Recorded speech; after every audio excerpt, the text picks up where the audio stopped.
इसमें अध्याय। ब्रह्मा जी बोले, एक समय विहारोपरांत शिव सती बैठे वार्तालाप कर रहे थे कि शिव जी को प्रसन्न देख सती बड़ी नम्रता और भक्ति से बोली, हे करुणा सागर महादेव जी, बड़ी भक्ति से आप मुझे मिले, आपसे विहार कर मैं बड़ी संतुष्ट भी हो गई हूँ। इससे मेरा मन अब तत्वों की खोज करता है। हे हर, यह जीव संसार से कैसे पार पा सकता है? विषयी जीव भी जिसे पाकर परम पद की प्राप्त कर लेता है, वह तत्व क्या है? मुझे सुनाइए। हे मुने, शिव जी प्रेम पूर्वक सती से बोले कि हे दक्षाग्नि, माहेश्वरी विज्ञान की परम तत्व है। दूसरा स्मरण केवल ब्रह्म का स्मरण, ब्रह्म साक्षात परे से परे है, भक्ति विज्ञान की माता है। भक्ति का विरोधी कभी भी विज्ञान को नहीं पा सकता। मैं उसी भक्त के अधीन हूँ। यह भक्ति भी दो प्रकार की है, सगुण और निर्गुण। इसमें पहली श्रेष्ठ है, इसके भी दो दो भेद हैं। फिर इसके 6 और उसके अनेकों भेद पंडितों ने कहे हैं। इसमें से भक्ति के 9 अंगों को मैं कहता हूँ: श्रवण करना, कीर्तन, स्मरण, सेवन, हास्य भाव, अर्चना, वंदना, सख्यता और आत्मसमर्पण। सब युगों में भक्ति की विशेषता है, परंतु कलयुग में जो भक्ति विशेष फलदायक होती है, संसार में जो मेरी भक्ति करता है, मैं सदैव उसकी सहायता करता हूँ, उसके सारे विघ्नों को हरता और उसके शत्रुओं को दंड देता हूँ। इसलिए मैं काम को अपने तीसरे नेत्र से जला दिया था। भक्ति के लिए ही तो मैंने रावण का त्याग कर दिया और कुछ भी पक्षपात नहीं किया। भक्ति के कारण ही तो मैंने दुष्ट व्यास को नंदीश्वर से दंड दिलवाकर काशी से बाहर करा दिया। मैं भक्ति के ही बस में हूँ। भक्ति की ऐसी महिमा सुनकर दक्ष की पुत्री सती बहुत प्रसन्न हुई। उन्होंने मन में ही प्रणाम किया। फिर भक्ति कांड में श्रद्धा को पूछा, लोक में सुखदायक और जीवों के उद्धार की बात पूछी। जन्म, मंत्र, शास्त्र और विशेषतया उनका महात्म पूछा।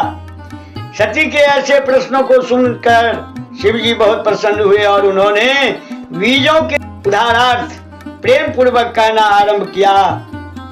उन्होंने इतिहास कथा, भक्ति का महात्मा और वर्णाश्रम धर्म सहित राज धर्म, पुत्र और स्त्री धर्म आदि वेदों, शास्त्रों और ज्योतिष शास्त्र, सामुदिक शास्त्र तथा अन्याय शास्त्रों को तत्वतः कहा। इस प्रकार हिमालय पर क्रीड़ा करते हुए सती और शिव जी ने बहुत भी दूसरे स्थान में विहार किया। 23वां अध्याय संपूर्ण। 24वां अध्याय सती शंका। नारद जी ने कहा कि हे ब्रह्मन, अब आप मुझे सती शिव के अन्य चरित्र सुनाइए। ब्रह्मा जी बोले, हे नारद, सब मुनियों में सहित प्रेम पूर्वक शिव का चरित्र सुनो। जब एक समय लीलाधारी शंकर सती के साथ नंदी पर बैठे हुए त्रिलोक भ्रमण कर रहे थे, तो दंडक वन में पहुंचने पर उन्होंने सती को वहां की भूमि दिखलाई कि यहाँ रावण भगवती सीता को हर ले गया था और भगवान राम सीता के वियोग में लताओं और वृक्षों से भी उनका परिचय पूछते हुए सीता का पता लगा रहे थे। उनके पत्नी वियोग की व्याकुलता का अंत न था।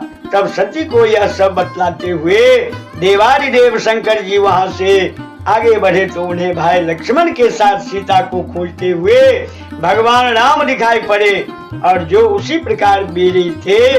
तब उन्हें देखते ही शंकर जी ने दूसरे मार्ग से जाकर आगे से प्रणाम किया और प्रसन्नता पूर्वक जय शब्द कहकर श्री रामचंद्र जी को अपना दर्शन दिया।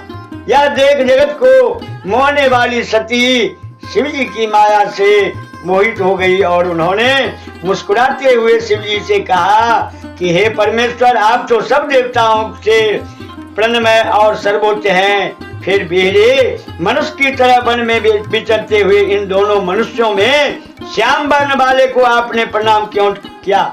वे दोनों मनुष्य कौन थे?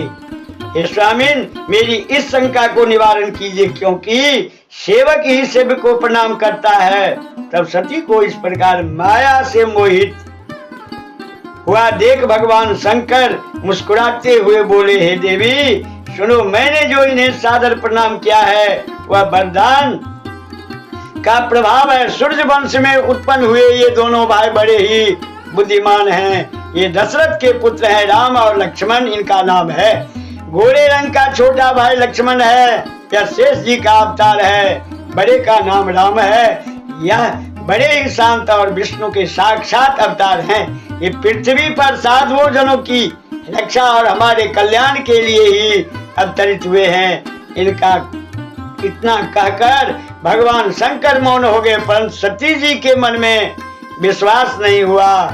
शिव जी की बलवती माया जो संसार को मोहित कर रही है, तब सती के अविश्वास चित्त को देखकर भगवान शिव ने कहा, हे देवी यदि तुमको मेरे वचनों में विश्वास नहीं है तो जाकर अपनी बुद्धि से राम की परीक्षा करो। हे प्रिय, जैसा तुम्हारा यह मोह दूर हो वैसा उपाय करो।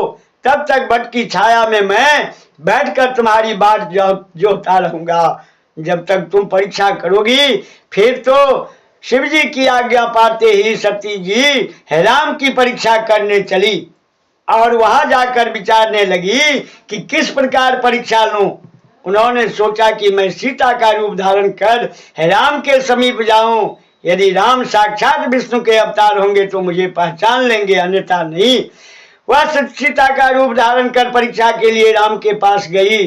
तब सती की सीता के रूप में देख शिव जी का नाम जपते हुए श्री रामचंद्र जी ने यह रहस्य जानते हुए उन्हें प्रणाम करके मुस्कुराते हुए कहा कि हे सती, इस समय शिव जी कहाँ हैं जो तुम पति के बिना अकेली इस वन में विहर रही हो। हे सती, आपने अपना स्वरूप त्याग कर यह रूप क्यों धारण कर लिया है। राम के इन वचनों को सुनते ही सती चकित हो गई और उन्हें शिव जी के वचनों का स्मरण कर बड़ी लज्जा आई। अब वे राम को साक्षात विष्णु समझ उनसे बोली कि हे राम, मैंने तुम्हारा प्रभुता देख ली, परंतु आप मुझे यह बतलाइए कि शिव जी ने आपको प्रणाम क्यों किया। इसकी मुझे शंका है। आप सच सच बतलाकर मेरा संदेह दूर कीजिए। सती के ये वचन सुन राम के नेत्र हर्ष से प्रफुल्लित हो गए हैं। 24वां अध्याय संपूर्ण।